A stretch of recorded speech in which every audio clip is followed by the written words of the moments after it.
I never got the chance to meet my paternal grandfather. He tragically passed away from cancer the year after my parents were married in 1976. Yet despite this, I do feel like I've gotten to know him throughout my life. Maybe not through direct experience, but through the memories of my parents, my grandmother, my aunts and uncles. Usually referred to as Big Ralph in my family, I know that he had a loud voice and a big personality, and that he was, in my dad's words, often wrong, but never in doubt. I know that he loved golf, and being a clothing salesman always took great care in his appearance, to the point that he would get regular manicures, likely a unique thing for a man living in Nashville, Tennessee in the 1950s and 60s. I know that he loved drumstick ice cream cones and a good blended scotch, especially Chivas Regal. And I know from my grandmother that beneath what many saw as a gruff, prickly personality, my grandfather was tender and kind, guided by a fierce love of his family. Though I have never met him, I feel like I know him, or at least a version of him built up from my family's memories. I feel a connection with him even though we've never met. This is the power of memory. You see, memories straddle the liminal space between reality and imagination. They are very much real in our hearts and minds, crystalline remnants of the past composed of sounds, smells, images, and emotions. They hold tangible power over us. They teach us, bring us joy and sadness, and connect us to people and places both near and far. It is through memory that we come to understand the world around us with all its cruelties and kindnesses, and it is our memories that bring us a sense of identity and belonging. Who we are is shaped by where we've been and the experiences that have impacted us. Through them, we may also find who we wish to be in the future. Despite their power and influence, memories are intangible and hard to identify. They are lasting impressions of moments that once were but have since passed, maybe never to occur again. And even our mental recreations of these moments are fluid and malleable. As Dr. Daniela Schiller explains in a 2013 article in the MIT Technology Review, quote, "For the previous century, the accepted view was that once captured and stored in neural circuits in the brain, a memory could be retrieved but could not be rewritten. In that view, every time an experience is relived, it is the same over and over," end quote. However, modern research has fundamentally changed that assumption. Now, researchers posit that each time you retrieve a memory, it undergoes the same storage process that placed it in your brain in the first place, which means that our recollection of memories exists in an unstable state, and that our memories are rewritten and remodeled every time they are retrieved. As Dr. Schiller says, we don't really remember the original. We remember the revised version. Such a finding holds far-reaching implications, especially in the reliability of eyewitness testimony in legal procedures. And while many view this in a negative light, feeling unsettled by the unreliability of human memory, Dr. Schiller offers a positive view as well. Since memories are revised or updated with each retrieval, the emotional dynamics of that memory, or how the person relates to it when retrieving it, play an important role in the revising process. She explains, we aren't a slave to our past. If you are stuck with a bad memory, it is just one version. It's not exactly the truth, and you can revise it. Most people who have been to therapy will not be surprised at this finding. Though we may not be able to change the events as we remember them, we can adjust the emotional dynamics of that memory, offering to our past selves the comfort, compassion, or forgiveness they may have lacked at the time. By doing this, we loosen the power that negative memories continue to have on our lives and bolster the power of positive memories to guide our present and our future. But the unreliability of memory still offers a challenge for many of us. What if we don't wish to alter or revise the memories we hold dearest? The answer for Dr. Schiller is art. As she explains, art has a very intimate relationship with memory. The only way to keep memories as they are is to carve them into a story or art that captures the original emotion. Through art, we can capture this intangible thing we call memory. Now, as Jews, we know this very well. We are inheritors of sacred cultural memory, passed down to us by generations through stories, poems, art, food, music, rituals, and other media. The transmission of memory through art is not simply the byproduct of millennia of creativity and struggle with what it means to be human. It is also one of our guiding principles. As Yosef Chaim Yerushalmi illustrates in his masterful book, Zachor, Jewish History and Jewish Memory, there is perhaps no more central commandment in our sacred literature than the call to remember or to not forget. The Hebrew root for remember, zachar, appears in various iterations in the Hebrew Bible, no less than 169 times. The call to remember reverberates throughout our sacred texts. Remember the days of old, consider the years of ages past. Remember these things, O Jacob, O Israel, never forget me. Remember the Sabbath day and keep it holy. The list goes on and on. And the obligation to remember is not solely placed upon the Jewish people, but is also reciprocated by God as well. God remembered Noah and all the beasts and all the cattle that were with him in the ark. God heard the Israelites moaning and remembered the covenant with Abraham and Isaac and Jacob.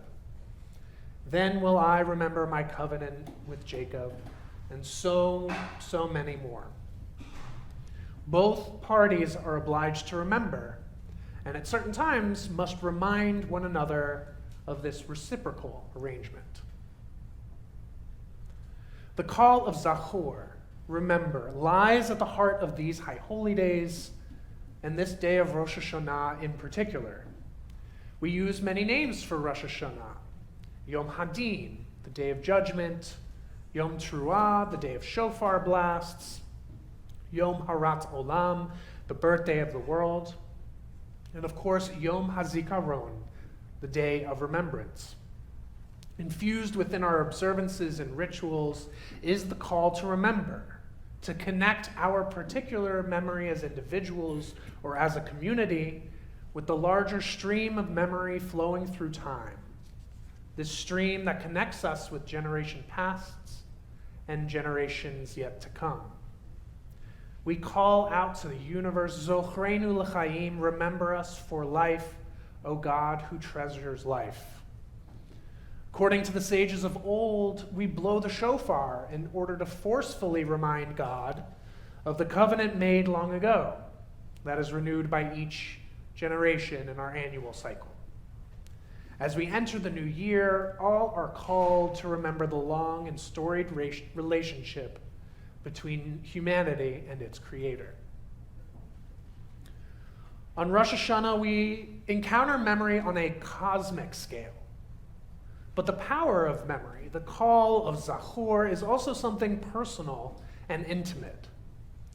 As we engage in introspection, accounting the journey of our souls over the past year, we are called to remember the moments of light and darkness, of good and bad. For many of us, the word Yizkor, derived from Zachor, carries within it memories of pain and loss.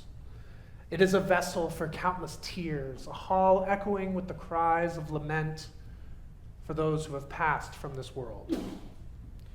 The call to remember is for God and for us. For us to remember what their hug felt like, what kind of ice cream or scotch they liked, what jokes made them laugh, what music made them cry, and to share these memories with others so that they might live on in our hearts and in our minds.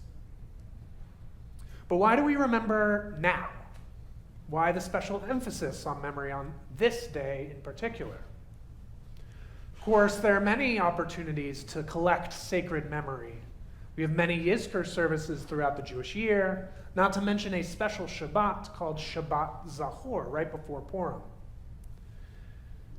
The answer, it seems, lies in the liminality of this moment, where we are transitioning from the final moments of the year that has been and moving into the first moments of a new year.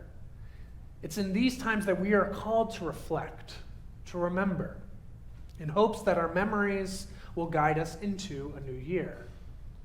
Rather than getting lost in the anxiety of a new chapter, our tradition encourages us to turn to previous ones so that we may feel grounded and grateful as we begin. We find an example of this reflection in an unlikely place.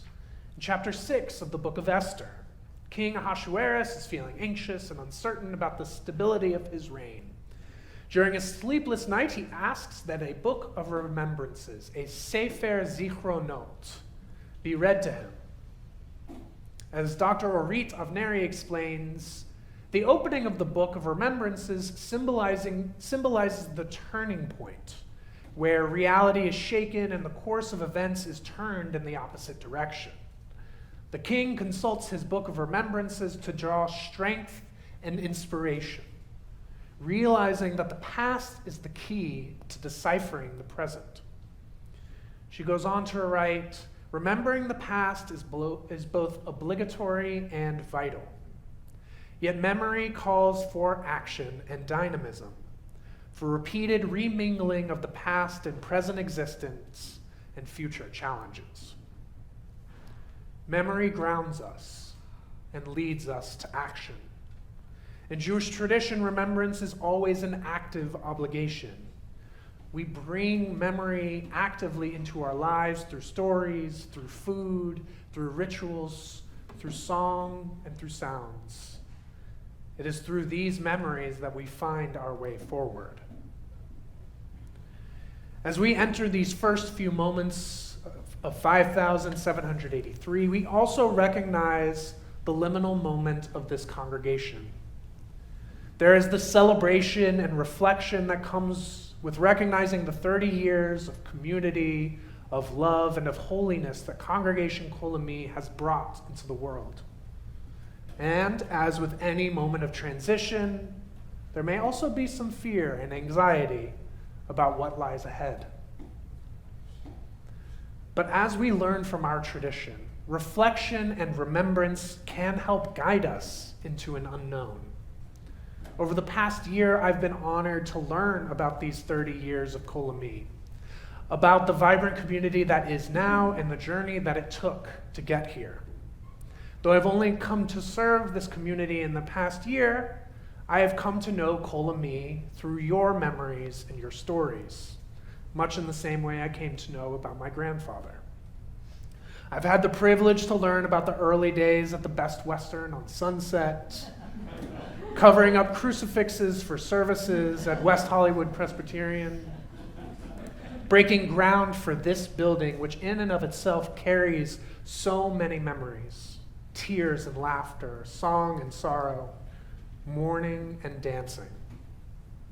All through this time fighting for equality and helping to build a more just world, both here in West Hollywood and far, far beyond. Of course, there are many more stories, moments, memories that tell the story of this congregation, each with their own feelings and emotions. While we stand in this realm of in-between, reflecting on what was and envisioning what will be, my hope and my prayer for this community is that over the course of 5783, we assemble Kol Ami's Sefer Zichronot, this community's book of remembrances. Maybe not just a physical book. Our Sefer Zichronot is composed of memories, melodies, stories, pictures, shared along with all the motions that they convey and bring up. As we learn from Dr. Schiller, this is the best way to preserve what these past 30 years have meant to this community. The good and the bad, the oys and the joys. Rather than simply being an exercise in nostalgia, Kol Ami's Sefer Zichronot should infuse our present moment. This is not to say that we should recreate the past. As we know, it is often dangerous to try and reconstruct an ideal past that maybe never was. Rather, we can assemble a book of remembrances by learning from the long journey of this community, by showing up for one another, by offering comfort to those in distress, by sharing in the joy of celebration, and by fighting for a kinder and better world. Kol Ami's book of remembrances must not be some passive collection, but an active engagement with the ongoing life of this community. As we learn from Dr. Avineri, memory calls for action and dynamism, for a repeated remingling of the past and present existence and future challenges. On this Yom HaZikaron, this ultimate day of remembrance, may we remember and be remembered for blessing. May we inscribe and be inscribed for a good year ahead. And may the present and future be guided by the sacred remembrances of the past. Ken Yehi Ratzon, may it be God's will. Ken Yehi Ratzonenu, may it be our will as well. And let us say together, Amen. Shana Tova.